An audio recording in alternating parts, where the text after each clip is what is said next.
Now in Scottish, the morning news from ITN.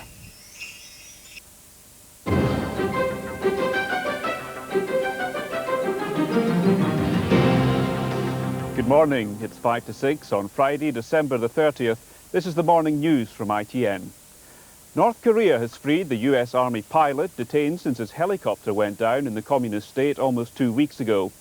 Talks to gain Bobby Hall's release were stalled by North Korean claims that his helicopter was on a reconnaissance mission in restricted airspace. Leanne Rains reports. Chief Warrant Officer Bobby Hall crossed the heavily fortified border at Panmunjom early this morning, ending a tense 13-day detention that threatened the new fragile nuclear agreement between North Korea and the U.S. A clearly relieved Hall was wearing the same flying suit he had on when his helicopter crashed on December 17th. Within minutes of his welcome to freedom, Hall boarded a helicopter for a base in Seoul, South Korea, where he'll undergo a medical examination and debriefing. President Clinton hailed his release. I have just spoken with Army Chief Warrant Officer Bobby Hall. He's crossed the demilitarized zone to freedom. He's safe. His medical condition is currently being evaluated. But we had a good visit, and he said he was feeling well. Hall's family hugged and cheered amidst tears. I just want to say my thanks to everybody all over the country, and especially to the people in Brooksville who have supported us and been there with their prayers and their just everything that everyone's done, and to the press that's been so patient with us and granted our wish to give us the privacy that we need. We really thank you very much. This family's 2-week ordeal has now come to an end. Chief Warrant Officer Hall missed Christmas with his loved ones, but he'll be home to celebrate the new year. French police are this morning investigating an accident in which 5 British holidaymakers, 4 of them from one family, died as they returned from a skiing holiday in southern France. The Range Rover in which they'd been travelling plunged from a steep mountain road into a river ravine. The dead are a London businessman, his teenage daughter and 2 sons, and a family friend.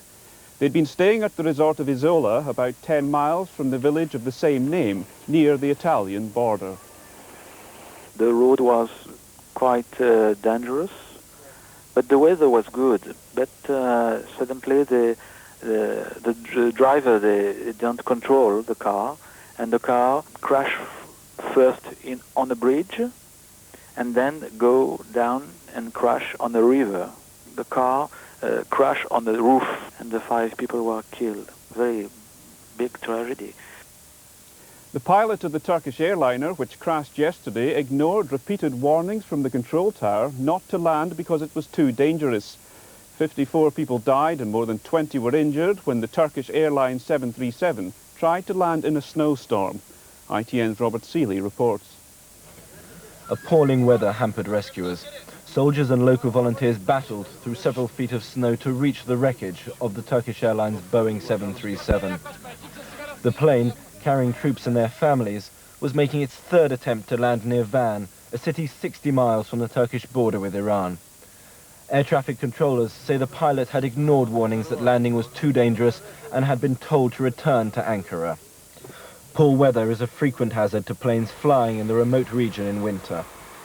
The Turkish army uses air travel because of the risk of ambush by Kurdish guerrillas on the ground. Chechen rebel fighters are today bracing themselves for what could be the fiercest fighting yet, after warnings that the Russian army is preparing to take Chechnya's capital Grozny in an all-out assault.